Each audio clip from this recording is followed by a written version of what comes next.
Hello ladies and gentlemen, welcome back your lovely faces to a brand new video here on the channel, and today is the day. We have a brand new Dan Wootton story to go out, and this one is a very interesting story. Now this is from the Byline Times. They've actually just released today their first ever physical media copy, which is now in supermarkets like WH Smith's and all this here in the UK, which is absolutely amazing. I have the digital version right by here, and, well, it's not looking good for old Danny boy. Now, there's quite a lot of information in this, and it's over quite the number of pages. But we're only going to do like a section at a time, because I think that's what's going to be a little bit easier to digest. So let's get into it. This has been a big story for everyone, because, obviously, with Dan Wootton, in this country, he was more or less, not now, obviously, because of all this stuff has come out. He used to get stories on everyone. And it wasn't just, the little things like here and there, sort of, like, oh, they've gone here, or, oh, look, here's so-and-so and their baby, or whatever. He's the one who got the dirt. And obviously, over the last couple of months, we have found out how. But with this one by here, as you can see, the truth about Megxit. How Dan Wootton and a cash for leak scandal split the royal family. As Scotland Yard probes the journalist Dan Wootton over allegations of blackmail, serial catfishing, and after a 3-year special investigation by the Byline Times, this newspaper can now reveal how his payments to the partner of a top royal aide forced the Duke and Duchess of Sussex to run from the UK, sending shockwaves through the monarchy. And this is done by Dan Evans and Tom Latcham, These two are the ones who have done the 3-year investigation. Before we do start this, I don't care about the royals. I don't not like them, and I don't like them, if that makes any sense, Like, oh yeah, I like them, but I don't like them, I just don't care. What we're going to talk about is the Wootton story, and obviously, this is a huge one here in the UK, because you got so many probably billions of people around the world who love the royals and who hate the royals, King Charles withdrew his £700,000 funding deal for son Prince Harry and Meghan Markle's transition to a life in Canada in retaliation for the naming of a top royal aide in legal papers, alleging a cash for leaks arrangement with the journalist Dan Wootton, the Byline Times can reveal. The financial sanction came after the Duke of Sussex defied the demands of the then Prince of Wales and Palace staff by declining to remove the name of former Kensington Palace Press Secretary Christian Jones from a letter before action to Wootton's former employer, The Sun, in May of 2020. Jones denies any suggestion of wrongdoing or leaking confidential information about the royal household. The matters alleged in the letter before action about him appear to have been dropped, but the sudden defunding of the Sussex in late June of 2020 led to the collapse of the Sandringham Agreement, governing a 12-month trial period as the couple sought to split their time between the UK and Canada and remove themselves from the royal rota. The press pool given exclusive inside access to cover the royals. It came just 3 months into the trial period and led directly to the Dukes and Duchess of Sussex having to enter into a private commercial arrangements in the US to pay the estimated £3 million a year for 24-hour security for their family.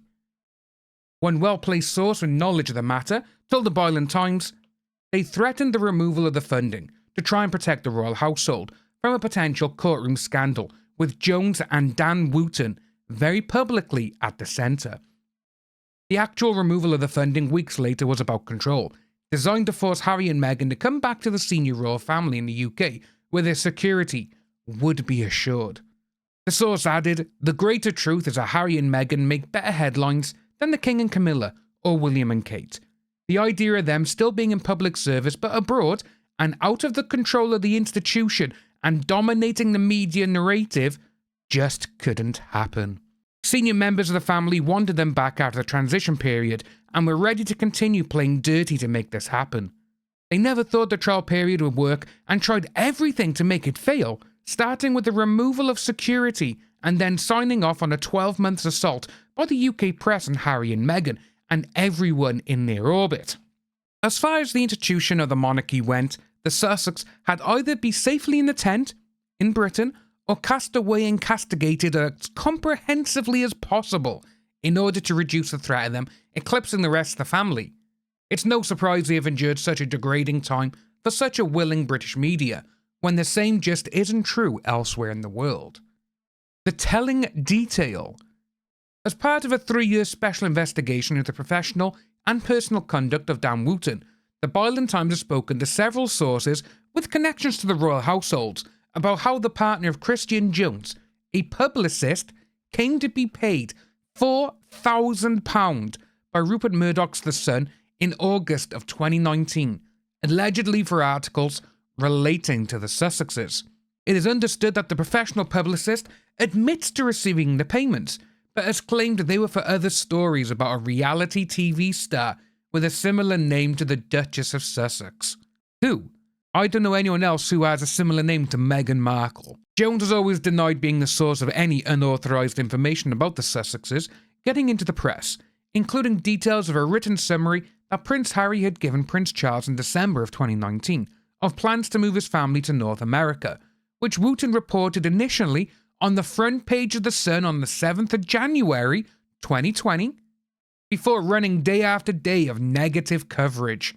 That's how it starts, see? This is it. In his best-selling book, Spare, the Duke of Sussex said Wootton's information included a telling detail about an offer to relinquish their titles. There was only one document on Earth in which that detail was mentioned. My private and confidential letter to my father, to which a shockingly, damningly small number of people had access. We hadn't mentioned it to even our closest friends. The Byline Times can reveal how the story, so-called Megxit, was published on the same day the Sussexes were planning their own announcement. It prompted a constitutional crisis and wrongly claimed that Prince Harry had blindsided his then 93-year-old grandmother, provoking a widespread public backlash, when in fact, according to Spare, the Queen had been aware of it since the 3rd of January, so she had about a week or so, was it, to know that they were going to go. In the book, in which Wootton is referred to as a sad little man, Prince Harry revealed how a further meeting set up with the Queen was blocked by palace staff, and how she had already signed off on the previous plan for her grandson and Meghan to move in part to South Africa. Two well-placed sources have confirmed to this newspaper that Prince Charles's private secretary, Sir Clive Alderton, and the then Lord Chamberlain, Lord Peel, a close friend of Prince Charles, strongly urged Prince Harry to have Jones's name stripped from the record. It followed an internal inquiry conducted by Simon Case, then the private secretary to the Duke of Cambridge, and a close colleague of Jones, who concluded that, having heard him deny the allegations that he leaked confidential information, there was no case to answer.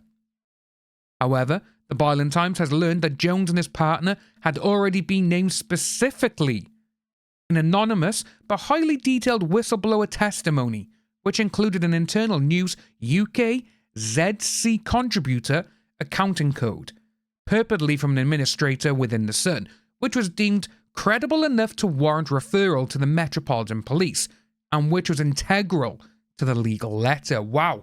So they got the police themselves. Oh my God.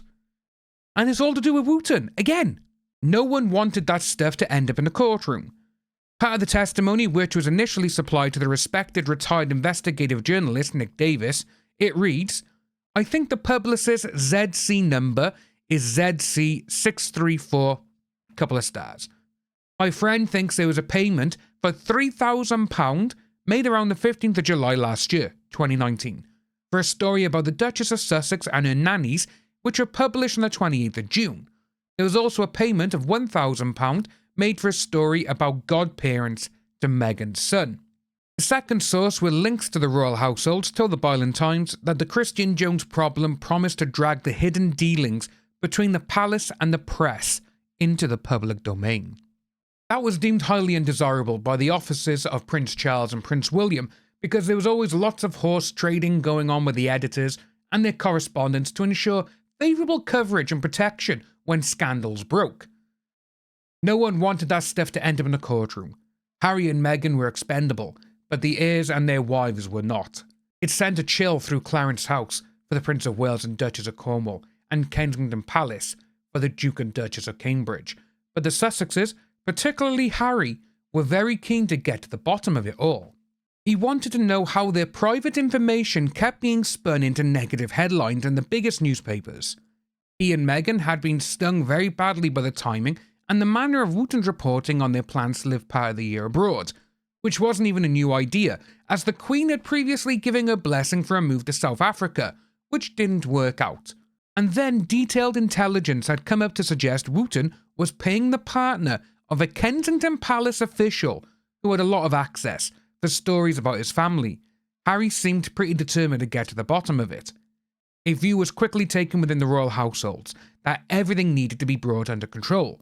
The removal of the transition funding, which Prince Charles knew was his son's only lifeline to keeping safe, was considered a very effective way of trying to bring Harry and Meghan to heel in the UK, but it didn't work. Another source explained the mechanics of the royal institution's competing media strategies. They told the Byline Times, "You need to understand the competition that is constantly in play between the offices of the senior members of the royal family. Each has their own staff and their own agendas. The primary objective is to protect the institution of the monarchy. Charles and Camilla are obviously the top of the tree, and were even when the Queen was alive. William and Kate next. Anything that threatens their hierarchy or the publicly perception of it is a problem to be dealt with. Quite often, these problems are tackled through the tactical use of the press. The offices of each family member have their own relationships with the very top people of the newspapers. If there are specific messages they wish to express, then it will usually be through the Mail, Mail on Sunday, and The Sun, or less frequently, through the Times and Sunday Times. These papers continually report briefings spoon-fed from the palace without questioning them." It's literally like a little mafia family tree. Right, you go over here, you say this over in that family, you go and do this. This is insane. And it sounds like it all comes down to Wootton, who was like, "Give me everything you got on these two, I'll ruin their lives." And that's what it seems to have done.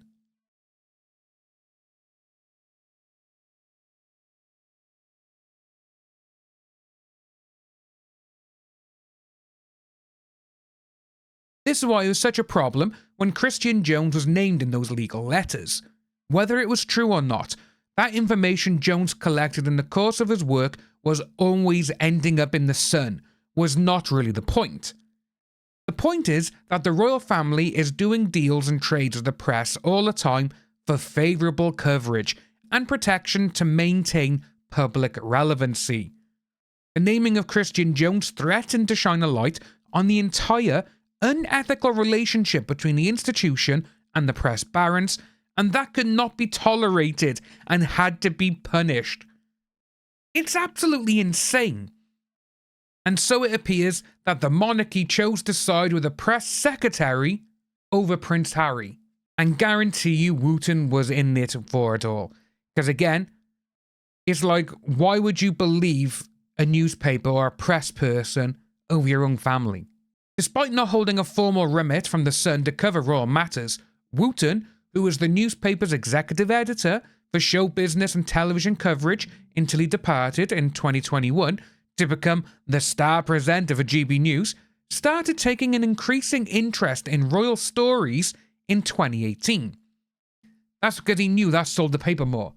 That's why he started doing it, because obviously when you look at the story in the past, it was Cheryl Cole, it was Lily Allen.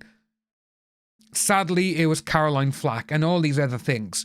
Those didn't really sell papers. If he put dirt out there on Meghan Markle, Prince Harry, and whoever else in the royal family, that sold the paper. That's why he did it.